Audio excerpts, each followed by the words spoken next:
Good morning, dear students. This is your science teacher. Today we start our fourth chapter of science, that is carbon and its compound. Okay. आज हम fourth chapter start करेंगे. इसमें हम देखेंगे, जैसे कि हमारे चैप्टर का नेम है carbon and its compound. Okay. Remember from the last class in ninth or in metal and non-metal previous chapter, I told you that in this chapter we discussed, हम ऑलरेडी डिस्कस कर चुके हैं कि nature में different types के क्या होते हैं, एलिमेंट्स होते हैं. हम जानते हैं कि और अर्थ पे जो कुछ भी है सब कुछ किससे बना हुआ है, वो एटम से मिलके बना हुआ है. और एटम्स किस फॉर्म में मिलते हैं हमको नेचर में? एटम्स सिंगल फॉर्म में बहुत ही कम होते हैं जो इनएक्टिव रहते हैं, और जो रिएक्टिव रहते हैं वो या तो एलिमेंट्स की फॉर्म में मिलते हैं नेचर में या कंपाउंड्स की फॉर्म में मिलते हैं. ओके. तो जो एलिमेंट्स जिससे सब कुछ बना हुआ है वो एलिमेंट्स है. तो हम एलिमेंट्स आपको बता चुके हैं टोटल कितने एलिमेंट्स होते हैं, 118. How many elements? 118. And out of 118, 92 elements जो है वो क्या है, नेचुरल है. कहते हैं नेचुरल, जो नेचर से मिलते हैं, जो नेचुरली पहले से प्रेजेंस है. ये आपको सॉइल से मिल सकते हैं, वाटर से मिल सकते हैं, एयर से मिल सकते हैं. साइंटिस्ट ने इनको डिस्कवर किया है. ओके. और जो रिमेनिंग है 26, वो क्या है, मैन मेड है. कहते हैं मैन मेड, मीन्स ये आर्टिफिशियली लेबोरेटरी में तैयार किए गए हैं. ओके. अच्छा, ये जो मैंने आपको दिखाया है 92 एंड 26, इनको मैं एक कॉमन बुक के अकॉर्डिंग बता रहा हूँ. ये कुछ आप डिफरेंट बुक्स देखेंगे तो किसी में 94 भी लिखा हुआ है ये, और 24 है ये. तो ऐसे कुछ आपको थोड़े से चेंजेस भी देखने को मिलेंगे, लेकिन हम एक कॉमन आंसर लेकर चलते हैं. 92 and 26. 92 natural, 26 man made. Okay. तो जो हमारे ये मटेरियल्स हैं, इनको हमने 3 कैटेगरी में डिवाइड किया था, आपको रिमेम्बर होगा. मेटल्स, नॉन मेटल्स, जो टोटल 118 है इनको, एंड मेटेलॉइड. इन 3 कैटेगरी में हमने इनको डिवाइड किया था. अब हम जानते हैं कि इनमें से कार्बन एक है. कार्बन क्या होता है? नॉन मेटल होता है. तो इनमें से एक कार्बन एलिमेंट है जो कि नॉन मेटल की कैटेगरी में आता है, कार्बन. इन सभी को एक पीरियोडिक टेबल में अरेंज किया हुआ है. अगर हम जब एक एटम का, ये सब मैं आपको इसलिए बता रहा हूँ क्योंकि आपको इसी बेसिस पर ये चैप्टर हम डिस्कस करेंगे और उससे आपको क्लियर हो जाएगा. तो मैं एक बार कॉन्सेप्ट उसका क्लियर कर रहे हैं, ये हम देखेंगे. ओके. तो जब हम कार्बन को देखते हैं, कार्बन का एटम, इसके पहले हमने 9th में पढ़ा भी है कि जो एटम्स होते हैं उनमें क्या होता है, एक न्यूक्लियस होता है. न्यूक्लियस में प्रोटॉन्स होते हैं, न्यूट्रॉन्स होते हैं एंड इलेक्ट्रॉन्स होते हैं. न्यूक्लियस में होते हैं प्रोटॉन और न्यूट्रॉन, और इलेक्ट्रॉन जो होते हैं न्यूक्लियस के बाहर कुछ एक ऑर्बिट्स रहते हैं या एक इमेजिनरी पाथ रहते हैं जहां पर इलेक्ट्रॉन्स प्रेजेंट रहते हैं. ओके. तो उनको हमने अलग अलग नेम दिए हुए थे. फर्स्ट सेल, इसको सेल वर्ड भी बोला जाता है ऑर्बिट्स को. ये के है, ये एल है, इसके बाहर एम हो जाएगा, उसके बाहर की एक और सेल बनेगी, वो क्या हो जाएगी, एन हो जाएगी. ओके. तो ऐसे इसमें क्या प्रेजेंट होती हैं, सेल्स प्रेजेंट होती हैं. अब इन सभी में जो होती हैं इलेक्ट्रॉनिक कॉन्फ़िगरेशन, जब हमने पढ़ा था तो मैंने आपको बताया था कि इनमें जो इलेक्ट्रॉन्स प्रेजेंट रहते हैं वो उनमें जैसे फर्स्ट सेल है उसमें 2 इलेक्ट्रॉन्स के लिए स्पेस होता है, उसमें सिर्फ 2 इलेक्ट्रॉन्स आ सकते हैं. सेकंड वाली है उसमें कितने आ सकते हैं, 8 इलेक्ट्रॉन्स आ सकते हैं. थर्ड में कितने आ सकते हैं, 18. हमने एक फॉर्मूला लगाया था, उस फॉर्मूला से किया था.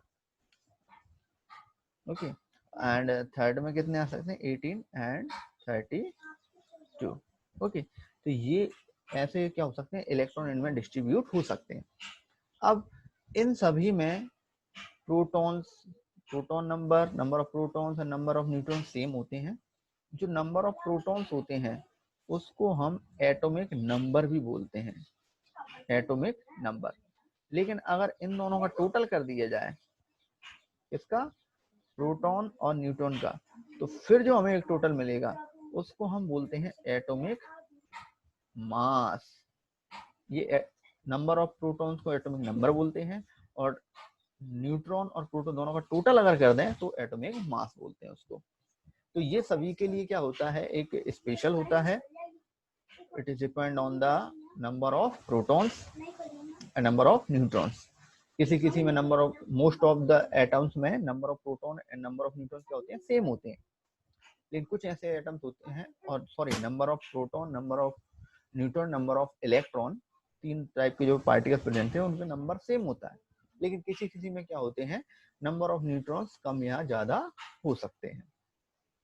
बहुत ही कम केसेस में देखने को मिलता है। ओके, कुछ एक्सेप्शन है।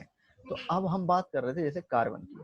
तो कार्बन का जब हम स्ट्रक्चर देखते हैं तो कार्बन का एक न्यूक्लियस है, न्यूक्लियस में प्रोटॉन होंगे एंड न्यूट्रॉन होंगे। और इसका अगर मैं आपसे कहूं कि एटॉमिक नंबर कितना होता है, 6। कितना होता है कार्बन का, 6। इट मीन्स उसमें प्रोटॉन कितने हैं, 6 होंगे, और न्यूट्रॉन भी कितने होंगे, 6 होंगे। तो उसका एटॉमिक मास कितना होगा, 12। तो इससे हमें अभी यहाँ पर कोई भी मतलब नहीं है, हमें किससे मतलब है, एटॉमिक नंबर से। ओके, क्योंकि एटॉमिक नंबर से ही उसकी क्या डिसाइड होती है, उसकी बैलेंसी क्या डिसाइड होती है एटॉमिक नंबर से, बैलेंसी। ओके, समझ लीजिएगा, मैं माउस से राइट कर रहा हूँ इसलिए क्लियर राइट नहीं हो रहा है। ओके, तो हम इसका इलेक्ट्रॉनिक कॉन्फ़िगरेशन करते हैं। ये मैंने न्यूक्लियस के बाहर दो सेल बना ली हैं, के एंड एल। तो हम जानते हैं कि फर्स्ट सेल में ओनली 2 इलेक्ट्रॉन्स आते हैं। इसका एटॉमिक नंबर 6 है, नंबर ऑफ प्रोटॉन 6 है, नंबर ऑफ न्यूट्रॉन भी 6 होगा, एंड नंबर ऑफ इलेक्ट्रॉन्स भी कितने होंगे, इलेक्ट्रॉन भी कितने होंगे, 6 होंगे। ओके, तो नंबर ऑफ इलेक्ट्रॉन 6 है, तो फर्स्ट सेल में तो 2 ही इलेक्ट्रॉन्स आते हैं, तो 2 यहाँ पर आ जाएंगे, और जो रिमेनिंग 6 में से 4 इलेक्ट्रॉन जो है वो कहाँ आ जाएंगे, बाहर वाली सेल में, आउटर मोस्ट सेल जो कि एल है। इसमें अगर कोई छोटा इलेक्ट्रॉन है तो उसमें नंबर ऑफ सेल्स उसके अकॉर्डिंग रहती हैं। Number of shells is depend upon the number of electrons.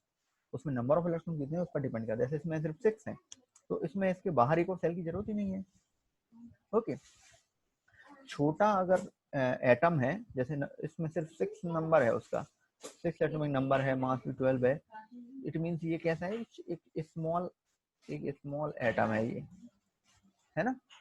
अगर और इसका न्यूक्लियस भी स्मॉल होगा, इसमें नंबर ऑफ सेल्स भी उसके अकॉर्डिंग होंगे। अगर बिग एटम होता तो उसमें नंबर ऑफ इलेक्ट्रॉन्स भी ज्यादा होते, उसका न्यूट्रॉन भी लार्ज होता। क्लियर। अब हम इसकी बैलेंस ही देखते हैं। तो देखिए 6 इलेक्ट्रॉन्स होते हैं, हमें पता है 6 में से 2 इलेक्ट्रॉन फर्स्ट सेल में आ जाएंगे, एंड जो रिमेनिंग 4 हैं वो कहाँ आ जाएंगे, बाहर की सेल में, 2 और 4 6। ओके, अब क्या होता है, कोई भी एटम नेचर में, किसी भी एलिमेंट का एटम फ्री नहीं रह सकता, वो फ्री नहीं रह सकता। फ्री कौन सा रह सकता है, जैसे पहला जो अगर एक ही सेल होती है, जैसे हीलियम है, तो हीलियम की फर्स्ट सेल में उसके पास टोटल 2 इलेक्ट्रॉन ही होते हैं, और फर्स्ट सेल में दोनों आ जाते हैं। अब उसको अगले सेल की जरूरत ही नहीं है, ना ही उसे किसी से लेना और ना ही किसी से देना। तो वो क्या हो जाएगी, एक नॉन रिएक्टिव गैस हो जाएगी। कैसी, नॉन रिएक्टिव, उसे किसी से मतलब नहीं रहेगा, ये फ्री फॉर्म में मिल सकती है हमको। लेकिन जिनमें जिनके ये ऑक्टेट, जैसे 2 के बाद फिर अब जैसे नेक्स्ट सेल में आते हैं, तो ये सभी, इन सबको क्या कंप्लीट करना होता है, इनको फ्री रहने के लिए या इनको रिएक्टिव रहने के लिए क्या करना होता है, इनको नॉर्मल रहने के लिए नेचर में, इनके लिए एक 8 ग्रुप ऑफ 8 इलेक्ट्रॉन्स बनाना पड़ता है। इन्हें 8 इलेक्ट्रॉन का ग्रुप बनाना पड़ता है बाहर वाली सेल में, जिसको हम बोलते हैं octet. What we called octet, हम उसे क्या बोलते हैं, ऑक्टेट। ऑक्टेट मींस 8 इलेक्ट्रॉन्स का ग्रुप। इसमें सिर्फ 8, इसमें अगर हम देखते हैं आउटर मोस्ट सेल में कितने हैं, 4। तो इसको ऑक्टेट कंप्लीट करने के लिए, मींस 8 करने के लिए कितने इलेक्ट्रॉन चाहिए होंगे, 4। कितने चाहिए होंगे, 4 चाहिए होंगे। लेकिन इसके पास तो सिर्फ कितनी है, 4 ही है, सॉरी 8 चाहिए होंगे, इसके पास 4 हैं, और 4 इसको लेने होंगे। तो ये किसी दूसरे एटम से 4 इलेक्ट्रॉन्स ले ले और अपना ऑक्टेट कंप्लीट कर सकता है। लेकिन इसके साथ एक प्रॉब्लम है कार्बन, जो मैं आपको बोल रहा हूँ ये तो बुक में लिखा हुआ है, ओके। इसके साथ एक प्रॉब्लम है कि इसका न्यूक्लियस तो है छोटा, इसके पास 4 इलेक्ट्रॉन्स है। अगर ये 4 और इलेक्ट्रॉन्स लेगा किसी दूसरे एटम से, तो 4 इलेक्ट्रॉन्स को रखने के लिए इसको बहुत ज्यादा एनर्जी की जरूरत होगी। एक दो अगर इलेक्ट्रॉन्स लेने होते तो फिर भी ठीक था, लेकिन अगर 4 इलेक्ट्रॉन चाहिए तो 4 इलेक्ट्रॉन्स, जो भी इलेक्ट्रॉन्स होते हैं इनके पास ऑलरेडी 6 इलेक्ट्रॉन है, जिसके लिए इसको खुद को एनर्जी की जरूरत होती है। अगर ये 4 एक्स्ट्रा इलेक्ट्रॉन्स लेगा तो उसको और ज्यादा एनर्जी की जरूरत होगी। तो अब इतनी एनर्जी उसके पास होगी नहीं, क्योंकि एक स्मॉल न्यूक्लियस है। तो अगर ये 4 इलेक्ट्रॉन लेता तो इसकी वैलेंसी कितनी होती है, 4 नेगेटिव, क्योंकि ये 4 इलेक्ट्रॉन लेगा, लेकर ये क्या है कि लॉन लेता, ये इस पर नेगेटिव चार्ज आता है। जो लेता है उस पर नेगेटिव चार्ज आता है, जो देता है देकर जो धनी बन जाता है उस पर प्लस चार्ज आ जाता है। तो ये ले रहा है तो इस पर नेगेटिव चार्ज आता है, लेकिन ये नहीं ले सकता। क्यों?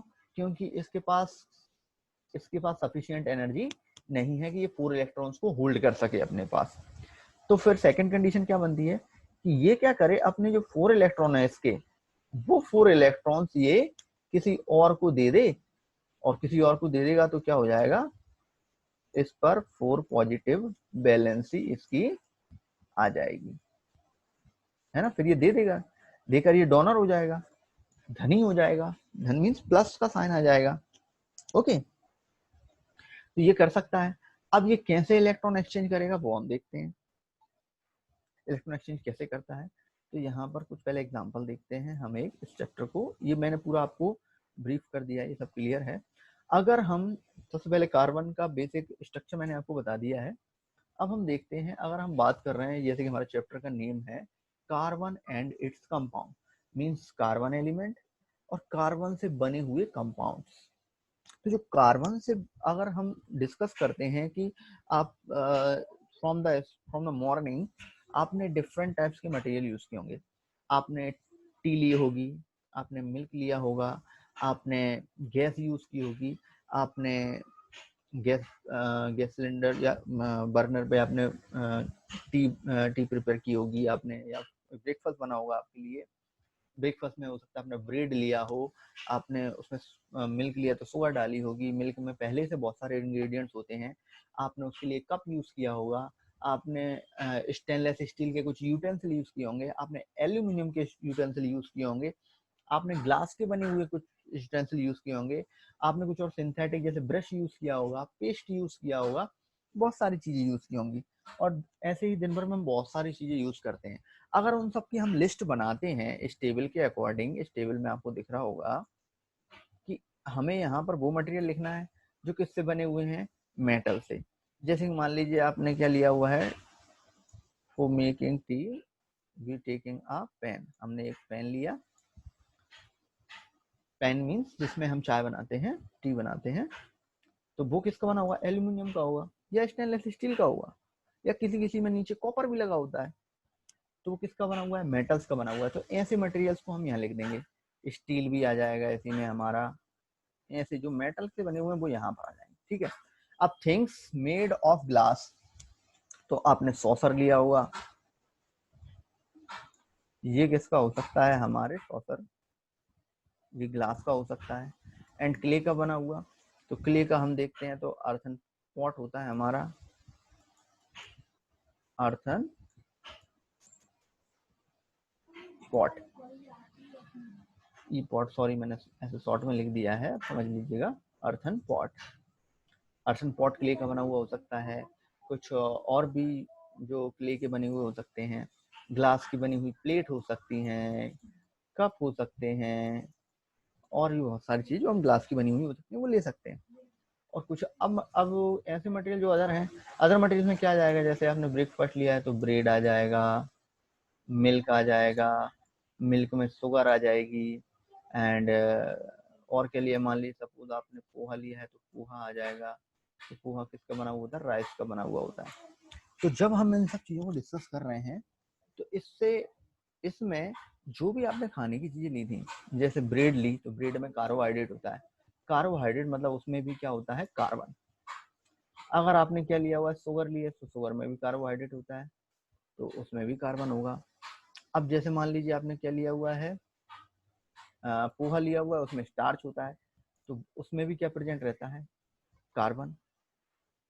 एंड अगर आपने जैसे आयरन की कुछ मटेरियल यूज किए हैं, आपने सुबह टेबल पे बैठे या जो भी किया, तो टेबल किसकी बनी हुई है, आयरन की। आयरन जनरली बनी, आयरन जो होता है, अगर आप प्योर आयरन देखेंगे तो वो बहुत ही कैसा होता है, आयरन सॉफ्ट होता है। कैसा होता है, सॉफ्ट। तो इसको हार्ड बनाने के लिए क्या करते हैं, उसमें थोड़ा सा क्या ऐड किया जाता है, कार्बन। आयरन में क्या ऐड किया जाता है, कार्बन। तो कार्बन से वो बहुत ही ज्यादा हार्ड हो जाता है। फिर उसके बहुत सारे हमारे घर में मशीनरी टूल्स बने हुए होते हैं आयरन के, तो कार्बन वहां पर भी यूज होता है। अगर हम, हाँ, स्टील की हम बात करें तो स्टील में कार्बन नहीं होता, एल्यूमिनियम है उसमें कार्बन नहीं होता।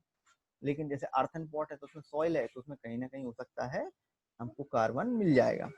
अगर जैसे मान लीजिए कोई आपने किसी और मटेरियल का बना हुआ, वुड का बना हुआ आपने कोई मटेरियल यूज किया है, तो उसमें भी कार्बन है। तो इन सब चीजों को डिस्कस करने से एक चीज क्लियर होती है कि कार्बन बहुत सारी जगह पर यूज होता है और बहुत सारे मटेरियल्स में प्रेजेंट रहता है। Is it clear? ओके। तो अगर जब हम इतने कार्बन की बात कर रहे हैं, कार्बन का इतना यूज है, लेकिन जब हम उसको अर्थ पर देखते हैं, तो अर्थ पर हमें पता है कि एटमॉस्फेयर में नाइट्रोजन कितनी प्रेजेंट होती है, 78%। एंड ऑक्सीजन कितनी होती है, 21%।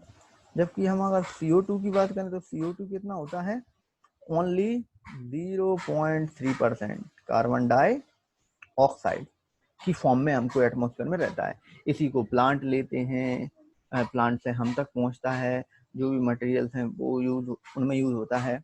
और अगर कुछ हम और कार्बन की बात करते हैं तो 0.02% carbon in the form of minerals it present in the soil, in the earth crust, in the form of carbonates, hydrogen carbonates, coal, petroleum, इनकी फॉर्म में वो कहाँ से मिलेगा हमको, अर्थ क्रस्ट से। तो अगर हम टोटल हम कार्बन के परसेंटेज की बात करें नेचर में, तो वो कितना होता है, 0.05 हो जाएगा, है ना, 0.02 प्लस 0.03। ओके। सिर्फ इतना सा कार्बन है और इतनी सारी हमारे जो मटेरियल्स हैं उनमें वो प्रेजेंट रहता है। अगर फूड है तो उसमें भी आपको मिलेगा, क्लॉथ है उसमें मिलेगा, मेडिसिन में मिलेगा, बुक्स में मिलेगा, और भी जो थिंग्स है उनमें बहुत सारी थिंग्स में आपको क्या मिलेगा, कार्बन ऐड किया जाता है। ओके।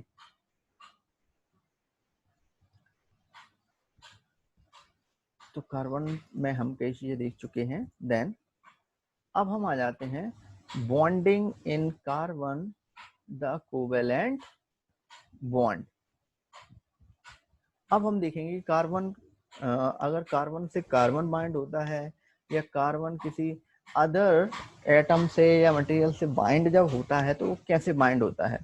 वो क्या करता है, आपने जब प्रीवियस चैप्टर जब पढ़ा हमने, तो हमने प्रीवियस चैप्टर यानी कि थर्ड चैप्टर में हमने देखे थे कुछ पॉली एटॉमिक आयंस हमने देखे थे। पॉली एटॉमिक आयंस ये रहे पॉली एटॉमिक आयंस, मींस इसमें मोर 2 और मोर देन 2 एटम्स प्रेजेंट रहते हैं तो उनको पॉली एटॉमिक बोलते हैं। अगर उन पर चार्ज है तो उनको आयंस बोलते हैं। ओके। तो जैसे NaCl है, ये काइनिक कंपाउंड है, LiCl, lithium chloride, calcium chloride, calcium oxide, magnesium chloride, ये सभी क्या है, आयनिक कंपाउंड्स हैं। पॉली क्यों, क्योंकि इसमें 2 और मोर आयंस प्रेजेंट हैं। अगर हम इनके मेल्टिंग पॉइंट जब हम देखते हैं तो बहुत हाई होते हैं, 1074 melting point, 1686 boiling point. Calcium का देखो 2850, 2850, और बॉइलिंग पॉइंट देखें तो 3120। तो इतने हाई इनके क्या होते हैं, मेल्टिंग पॉइंट जिस पर वो पिघलता है, मेल्ट होता है, बॉइलिंग पॉइंट जिस पर वो बॉयल होता है। और ये किसमें दिए हुए हैं, केल्विन में। कौन सी यूनिट में दे रखे हैं टेम्परेचर की, केल्विन यूनिट में। ओके।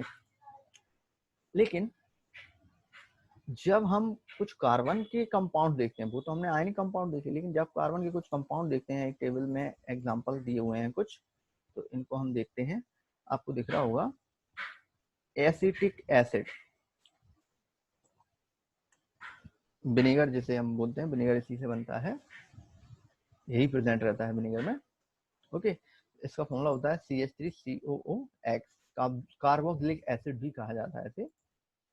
एंड इसका जब मेल्टिंग पॉइंट देखना है तो ओनली कितना है 290 केल्विन और बॉइलिंग पॉइंट 391। क्लोरोफॉर्म का देखो, क्लोरोफॉर्म जिसको अगर किसी को हम स्मेल करा दें तो वो बेहोश हो जाता है साइंटिफिकली। CHCl3 इसका फॉर्मूला है, इसका मेल्टिंग पॉइंट है 209 और बॉइलिंग पॉइंट है 334। और इथेनॉल की बात करते हैं, जो बेवरेजेस में यूज होता है, जो ड्रिंक्स में यूज होता है, ये एक एल्कोहल है जो पीने वाले एल्कोहल्स में प्रेजेंट रहता है। बियर, विस्की, रम और भी बहुत सारी जो वेराइटीज आती हैं उन सभी में ये प्रेजेंट रहता है अलग अलग परसेंटेज में। इसका मेल्टिंग पॉइंट देखते हैं तो ओनली 156 है और बॉइलिंग पॉइंट 351 केल्विन है। एंड मीथेन की बात करें, मीथेन एक कॉन्स्टिट्यूएंट है मेन किसका, हमारे घर में जो LPG होती है उसका भी एक कॉन्स्टिट्यूएंट है, ये एज अ फ्यूल यूज किया जाता है। ये 90 इसका मेल्टिंग पॉइंट है एंड 111 इसका बॉइलिंग पॉइंट है। ओके, तो हमने क्या देखा पॉलीएटॉमिक आयंस में और कार्बन पॉलीएटॉमिक कंपाउंड्स जिनमें आयनिक कंपाउंड्स जिन पे आयन्स होते हैं और आयनिक कंपाउंड जो होते हैं उनका मेल्टिंग पॉइंट बहुत हाई था। लेकिन वहीं हम कार्बन कंपाउंड देख रहे हैं, इनका मेल्टिंग पॉइंट बहुत ही क्या होता है, कम होता है। कार्बन एक नॉन मेटल होती है। ओके, तो एक हम ये सब चीजें डिस्कस कर चुके हैं ऑलरेडी। एंड जब इलेक्ट्रॉन एक्सचेंज की जब हम बात करते हैं तो ये मैं आपको बता चुका हूँ कि अगर वो 4 इलेक्ट्रॉन देता है, सॉरी अगर लेता, तो उसके पास इतनी एनर्जी नहीं होती, उसके लिए डिफिकल्ट होता है उसके न्यूक्लियस को कि 6 प्रोटॉन्स को वो होल्ड कर सके। ओके, फिर 4 एक्स्ट्रा इलेक्ट्रॉन्स को कैसे वो होल्ड कर पाएगा, अगर होल्ड कर पाता तो उससे 4 नेगेटिव आ जाते क्योंकि इलेक्ट्रॉन लेता और वो एनाइन बन जाता, लेकिन ऐसा पॉसिबल नहीं है। तो फिर क्या करते हैं, वो 4 इलेक्ट्रॉन्स को अदर एटम्स को देता है और देने के बाद उसके बाद पॉजिटिव चार्ज आ जाता है और हम उसको बोलते हैं कैटायंस। जब पॉजिटिव चार्ज होता है तो ऐसे आयंस को हम क्या बोलते हैं, कैटायंस। ओके, लेकिन अब carbon, but it would require a large amount of energy to remove 4 electrons. तो जो 4 इलेक्ट्रॉन्स को देना भी है तो उसके लिए भी क्या होगी, एक लार्ज अमाउंट ऑफ एनर्जी की जरूरत होगी 4 इलेक्ट्रॉन्स को रिमूव करने के लिए, living behind a carbon cation, carbon cation बनाने के लिए। क्योंकि जब इलेक्ट्रॉन देगा तब कार्बन कैटायन बनेगा और किसी से रिएक्शन कर पाएगा। 6 protons in its nucleus holding to just 2 electrons. और जो इसके अंदर 6 प्रोटॉन्स हैं वो क्या करेंगे, वो 2 इलेक्ट्रॉन्स को होल्ड करके अकेला रखें, लेकिन उनके पास भी इतना रहता है कि वो उनको भी होल्ड करके रख सकते हैं। It means in simple language हमें बहुत एनर्जी की जरूरत होगी इलेक्ट्रॉन रिमूव के लिए भी। तो कार्बन ने एक अदर वे निकाला है, इलेक्ट्रॉन डोनेट नहीं करता वो, उसने एक अदर वे इस प्रॉब्लम को ओवरकम किया है। कैसे, by sharing its valence electrons. ये इलेक्ट्रॉन डोनेट नहीं करता, ये डोनेट रिसीव नहीं करता, ये इलेक्ट्रॉन शेयर करता है। इलेक्ट्रॉन को ना ही डोनेट करता और ना ही रिसीव करता, ये क्या करता है, शेयर करता है। और क्या फॉर्म करता है, कंपाउंड। क्या बनाता है, कंपाउंड बनाता है। ओके, तो हम एक दो एग्जांपल देख लेते हैं जिससे आपको क्लियर हो जाएगा। जैसे हाइड्रोजन है, हाइड्रोजन में एक प्रोटॉन एक इलेक्ट्रॉन होता है, पता है 1 नंबर का एलिमेंट है ये। तो एक हाइड्रोजन ये है जिस पर 1 इलेक्ट्रॉन है और एक हाइड्रोजन ये है जिस पर 1 इलेक्ट्रॉन है। एक्स को यहाँ से क्रॉस से इसको किसको शो किया हुआ है, इलेक्ट्रॉन्स को शो किया हुआ है। तो उसके पास 1 इलेक्ट्रॉन है। तो ये क्या करता है, 1 इलेक्ट्रॉन है, या तो ये किसी को इलेक्ट्रॉन दे या फिर किसी इलेक्ट्रॉन ले, क्योंकि वो फ्री फॉर्म में नहीं रह सकता एक इलेक्ट्रॉन है। क्योंकि अगर जब हम उसका इलेक्ट्रॉनिक कॉन्फ़िगरेशन देखते हैं हाइड्रोजन का, ये न्यूक्लियस के, ये न्यूक्लियस में प्रोटॉन्स और न्यूट्रॉन्स हो जाएंगे, इलेक्ट्रॉन जो रहेंगे बाहर रहेंगे। तो हमारा जो फर्स्ट सेल है उसमें 2 इलेक्ट्रॉन्स होने चाहिए, लेकिन है कितना, 1। तो ये 1 इलेक्ट्रॉन, ये क्या कब ये चाहेगा कि इसका क्या हो जाए, इसका भी जो ग्रुप है, इसकी पूरी सीट है या प्लेस है वो फिल हो जाए इस सेल का। ये इलेक्ट्रॉन, हाइड्रोजन ये चाहेगा कि मेरे पास दोनों इलेक्ट्रॉन, लेकिन उसके पास एक है। तो या तो ये करेगा अपना एक इलेक्ट्रॉन किसी को दे देगा या फिर किसी से अपना अपना इलेक्ट्रॉन ले लेगा, ये करेगा और क्या बनाएगा, कंपाउंड। तो हाइड्रोजन ये भी कर सकता है, इलेक्ट्रॉन डोनेट भी कर सकता है, रिसीव भी कर सकता है। ओके, देन हम आ जाते हैं, लेकिन हम किसकी बात कर रहे हैं, अभी शेयरिंग हम पढ़ रहे हैं। तो ये क्या करते हैं, दो हाइड्रोजन एटम्स इलेक्ट्रॉन्स को डोनेट ना कर क्या कर लेते हैं, दोनों एक एक इलेक्ट्रॉन को शेयर कर लेते हैं और शेयर करके एक मॉलिक्यूल बनाते हैं, H2 मॉलिक्यूल। ऐसे क्या बनता है, हाइड्रोजन मॉलिक्यूल बनता है। ओके, तो इसमें जो यहाँ पर इलेक्ट्रॉन शेयरिंग हुई है, इलेक्ट्रॉन शेयर करने से इनके बीच में एक बॉन्ड फॉर्म हो जाता है, इन दोनों के बीच में क्या हो जाती है, बॉन्डिंग हो जाती है। बॉन्डिंग को हमें जैसे डॉट स्ट्रक्चर से भी शो कर सकते हैं, हाइड्रोजन हाइड्रोजन और उसके बीच में बॉन्ड। ये जो बॉन्ड होता है हमारा, वो बॉन्ड होता है हमारा covalent bond, covalent bond. Okay, single covalent bond बन गया, एक ही बॉन्ड बनाया ना। अगर वहीं हम क्या देख रहे होते, ऑक्सीजन, तो ऑक्सीजन में अगर हम नंबर ऑफ इलेक्ट्रॉन्स की बात करें, तो ऑक्सीजन के पास नंबर ऑफ इलेक्ट्रॉन्स होते हैं कितने, 8। कितने होते हैं, 8। 8 में से फर्स्ट सेल में कितने आ जाएंगे, 2 आ जाएंगे, एंड सेकंड सेल में कितने आ जाएंगे, 6 आ जाएंगे। लेकिन इसका ऑक्टेट कंप्लीट नहीं है, इसको ऑक्टेट कंप्लीट करने के लिए क्या करना होगा, इसको 2 इलेक्ट्रॉन्स की जरूरत होगी। 2 इलेक्ट्रॉन ये किसी से लेगा, तो 6 इलेक्ट्रॉन या 6 इलेक्ट्रॉन किसी को दे, तो 6 इलेक्ट्रॉन देने से बेटर है कि किसी से 2 इलेक्ट्रॉन ले लिए जाए। तो फिर ऑक्सीजन की वैलेंसी कितनी हो जाएगी, 2 माइनस, कितनी वैलेंसी होगी, 2 माइनस, क्योंकि ये 2 इलेक्ट्रॉन लेगा। तो जब 2 हाइड्रोजन रहते हैं, वो 2 इलेक्ट्रॉन लेने की बजाय वो आपस में इलेक्ट्रॉन शेयर कर लेते हैं, 2 इलेक्ट्रॉन की क्या कर लेते हैं, शेयरिंग कर लेते हैं, और क्या फॉर्म करते हैं, कोवैलेंट बॉन्ड के थ्रू एक एलिमेंट बनाते हैं, O2। ओके, लेकिन यहाँ पर 2 इलेक्ट्रॉन शेयर हुए हैं, इसलिए डबल बॉन्ड लगा हुआ है।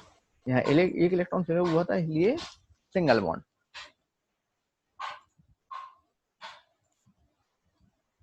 हम देखते हैं नाइट्रोजन। जब हम नाइट्रोजन की बात कर रहे हैं, नाइट्रोजन का जो एटॉमिक नंबर होता है वो होता है